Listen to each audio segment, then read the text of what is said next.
tua avaliação dessa derrota do Figueira em casa por 1-0 contra a Ponte Preta. Boa noite a todos, agradecer a presença da torcida e o apoio até o final do jogo. Acho que isso é muito importante para a gente.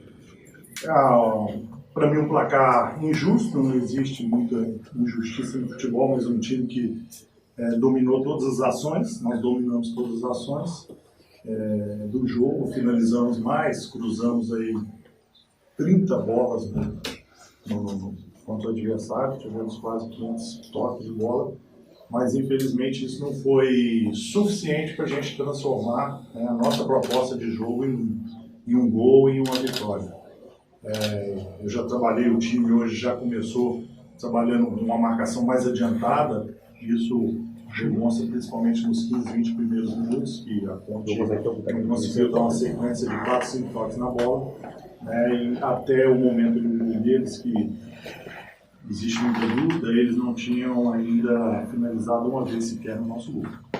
Então eu acho injusto pelo aquilo que nós produzimos e por aquilo que os jogadores lutaram até o final e tentaram.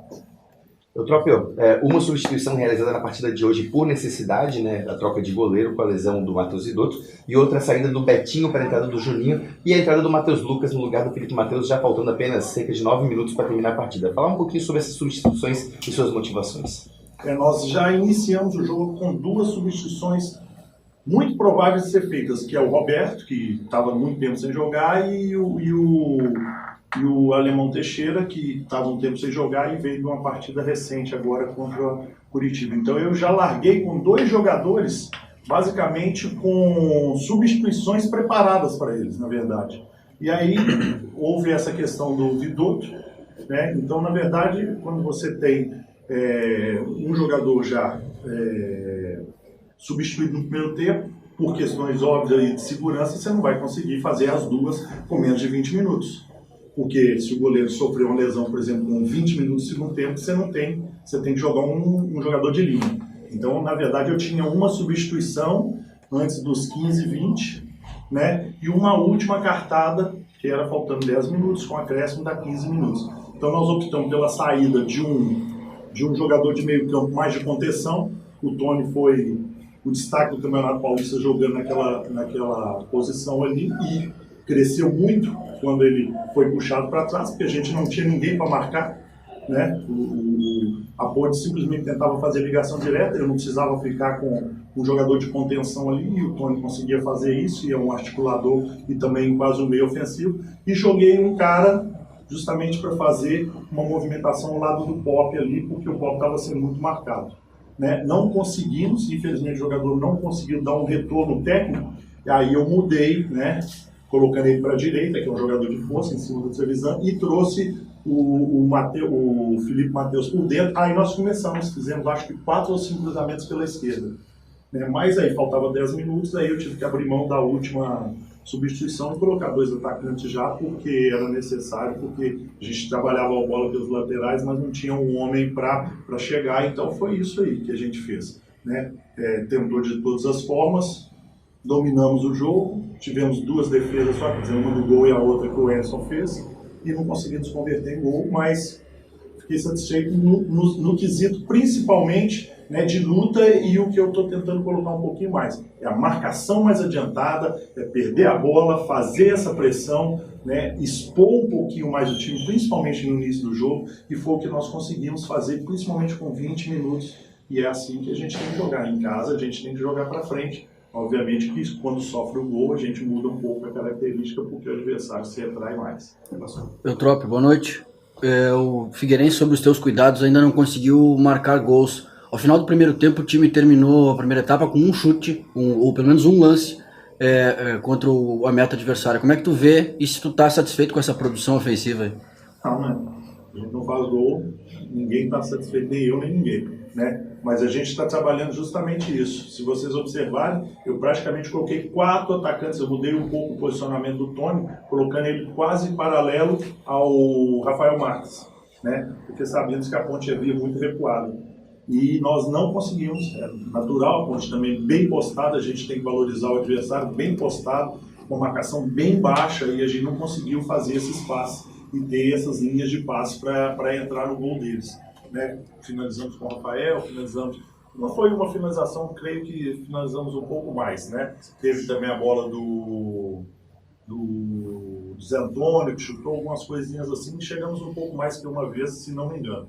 Porém, isso não é importante. O importante é que a gente tem que realmente, dentro de casa, achar esses espaços. Se o time estiver muito recuado, uma forma de achar o espaço é justamente o que eu estou propondo. Fazer a pressão inicial para roubar essa bola já no campo deles, né, para que a gente possa estar mais próximo. E no segundo tempo, não, criamos bastante, volto a dizer, 29 cruzamentos e 12 finalizações, alguma coisa a gente criou melhor e eu acho que nós merecíamos aí um resultado melhor que essa derrota.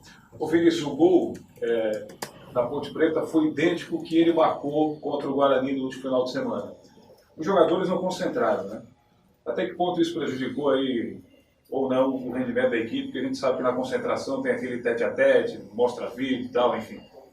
Não teve isso de forma alguma. É só a gente colocar o cômputo geral, né? Se a Ponte finalizou só 2 vezes no nosso gol, é que praticamente nós anulamos a Ponte. Então tudo que foi combinado e tudo que foi treinado, houve, né, uma soberania nossa sobre eles. A Ponte tem jogado aí, tem finalizado muito mais. Então se a gente joga contra a grande equipe que é a Ponte, termina o jogo com 2 finalizações da Ponte, não é verdade? Então, quer dizer, não houve cruzamento deles, não houve triangulação do Matheus, do camisa 10, não houve as ultrapassagens, né, dos laterais. Então, tudo isso nós conseguimos neutralizar. Infelizmente, nós tomamos em 2 jogadas, para mim, volto a dizer, estava impedido, mas já foi, né, a 3ª partida consecutiva que a gente tem a questão da arbitragem, e aí a gente não conseguiu reverter isso aí em gols. A concentração... os jogadores foram concentrados, estão cansados, exaustos ali, e nesse quesito não acredito que tenha pesado nada com relação a isso. Vinícius, muitas vezes falar de arbitragem acaba para o torcedor sendo um chororô, mas queria tocar nesse ponto porque a gente teve nessa noite no Scarpelli um jogo de 2 camisas fortes da Série B, que teoricamente brigam por G4, um árbitro estreando na Série B dessa temporada, ele só tinha apitado 3ª e 4ª divisão. Figueira vem de alguns erros contra si nas últimas rodadas, e a gente ouviu do Tony na entrevista dele na saída de campo, a falta de representatividade, que era falada pelo teu antecessor, o Emerson Maria, do Figueirense a nível nacional. Como você analisa todo esse contexto? A gente recebe, né, um relatório, inclusive, do árbitro. Infelizmente, o relatório que nós recebemos do árbitro era um árbitro que já tinha causado polêmicas em partidas anteriores e anos anteriores, inclusive sendo agredido por um jogador da Série C. Então a gente vai meio inseguro para o jogo, só que você não pode passar isso para o nosso jogador, né? A gente tem que confiar na honestidade, não coloco jamais em dúvida qualquer tipo de honestidade sobre esses profissionais, mas a gente pode colocar sim sobre a capacidade. É o 3º jogo que, de uma forma ou de outra, a gente poderia estar com 5, 6 pontos à frente, e isso começa a irritar nossos jogadores, eles começam a reclamar, eles deixam, às vezes, de fazer uma jogada, muitos momentos ali eu falei com eles, não, vamos jogar, porque a gente sabe que o nível é meio complicado, e como se diz, Ponte e Figueirense, eu acho que nós deveríamos merecer uma atenção, um carinho com a arbitragem melhor. Acho que a representatividade está aí, o Antônio Lopes está aí, né? Foi dito que ele vai à CBF junto com o presidente. Isso tem que acontecer, porque senão a gente vai perder pontos preciosos e depois não consegue recuperar e causa um transtorno como esse de hoje e dos outros 2 jogos. Tropeu, escutou muitos torcedores reclamando com relação a uma certa desorganização, vamos dizer assim, da equipe dentro de campo. Como é que você viu a organização tática da equipe e se foi mais ou menos como você cumpriu e trabalhou com eles durante a semana? A organização defensiva a gente não precisou muito, porque eu digo, se você pressiona bem a saída de bola ou adianta um pouco o seu time, você se expõe um pouco. Né? Eu me expus. Muitas vezes ficaram homem a homem os zagueiros, e isso eu faço. Principalmente a gente está precisando ganhar os jogos em casa. Né? Não é uma exposição irresponsável. Volto a dizer, se fosse irresponsável, se praticamente a Ponte tivesse combinado várias jogadas, tivesse maior número de passes, maior número de toque de bola, maior número de finalizações, mas não houve isso. Então a nossa organização, ela teve sim com a responsabilidade. Agora, jogamos contra uma boa equipe, volto a dizer, e quando você está perdendo o jogo, os jogadores eles têm que fazer algo diferente. Né? Então, por exemplo, o Pop estava muito marcado no primeiro tempo. Se ele ficar aberto, pisando na linha dos outros 45 minutos, não vai adiantar. Então tem que fazer, entre aspas, alguma movimentação, né? Nosso time não é robô, para que a gente consiga criar os espaços. E volto a dizer, conseguimos criar os espaços, tanto que houveram 20 novos cruzamentos. Se não tivesse havido 20 novos cruzamentos, alguma coisa assim a gente não tinha conseguido com essas movimentações. Eutrópio, como é que tu recebes na tua reestreia aqui no estádio Orlando Scarpelli, como é que tu recebe um certo manifesto da torcida que foi várias vezes endereçado a ti pela troca em relação ao Juninho e como reconquistar essa confiança que cada vez vem diminuindo mais? Não, é normal, o torcedor ele faz uma leitura, eu faço outra, eu preparo com a minha equipe de trabalho, no intervalo nós falamos, olha só, o time deles não vai atacar, não tem condição, a gente não precisa mais, por exemplo, de um segundo volante. Nós temos que colocar jogador de profundidade e velocidade, né? Então vamos fazer isso. Então uma coisa bem programada e simples, deu 10 minutos, nós não conseguimos daquele jeito, eu mudei, né? E sabendo que eu só tinha uma substituição. Isso é natural, né? E eles não sabem que o Alemão poderia não ficar até o final, que o Roberto tem muito tempo parado, não é verdade? É claro, isso é natural, cada um tem a sua opinião, eu respeito. Se o Juninho tivesse ter dado a resposta, como deu depois que eu coloquei ele mais do lado direito, né, ele deu uma resposta melhor, cruzou e tudo, aí estava tudo bem, se a gente tivesse empatado ou ganho, isso é natural. E a confiança, ela tem, porque é um grupo que tem muita personalidade, é um grupo que sabe o que fez, né? Uma coisa é a gente perder, né, e ter autocrítica. Eu tenho autocrítica, eu vejo os jogos depois, nós vamos rever com a nossa equipe de trabalho, né, e volto a dizer, quando você termina o jogo, enxuga todo o processo do jogo, né, e ver, pô, jogamos contra a Ponte, é uma grande equipe, os caras deram 2 chutes, nós tivemos 450 passes, de que forma a gente pode melhorar esses passes para chegar no gol, né? O que a gente pode fazer para melhorar? Então a gente tem essa autocrítica também, eu acredito que a gente esteja no caminho certo sim, e a gente vai melhorar para isso, claro, tem que trabalhar mais, cada dia mais.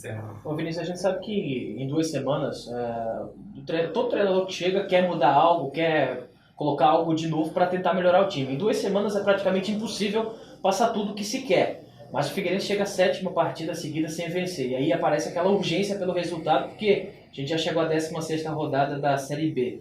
E aí o torcedor vem cobrando resultado, vem cobrando o melhor desempenho dentro de campo. Como que se trabalha e se dosa essa questão do tempo de trabalho do técnico com a necessidade de um resultado? Eu digo que o desempenho do time, eu posso falar pelos 3 agora, né? Porque o desempenho em campo, eu não vou dizer que é o melhor dos melhores, mas ele não é insatisfatório. Nós jogamos contra um Vila difícil, fora de casa jogamos bem, ganhamos o jogo, só não ganhamos na arbitragem. Fizemos um jogo muito bom contra o Curitiba, que não é fácil, né? Volto a dizer, também fomos prejudicados. Então o desempenho, ele não está sendo ruim, né? Agora, a gente não pode deixar o número de vitórias nos afetar psicologicamente dentro de campo. A gente tem que apressar as jogadas, mas tem que saber o momento. Nós temos que pressionar o time adversário, mas também sem sermos desorganizados, porque todos os times hoje são muito organizados, não tem ninguém. Vamos jogar contra o Cuiabá, que é uma excelente equipe, uma estrutura financeira muito grande, um apoio de todo o estado. Depois a gente vem com o Série B, é outro time, né? E claro, a questão do tempo de trabalho ela é muito curta. Eu respeitei e estou respeitando muito o processo que já vinha sendo feito e bem feito pelo Emerson.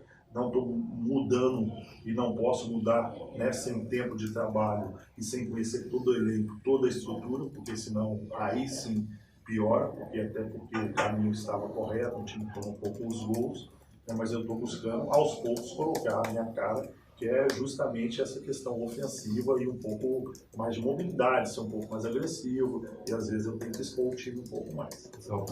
Tá aí, então. Valeu, Bravo.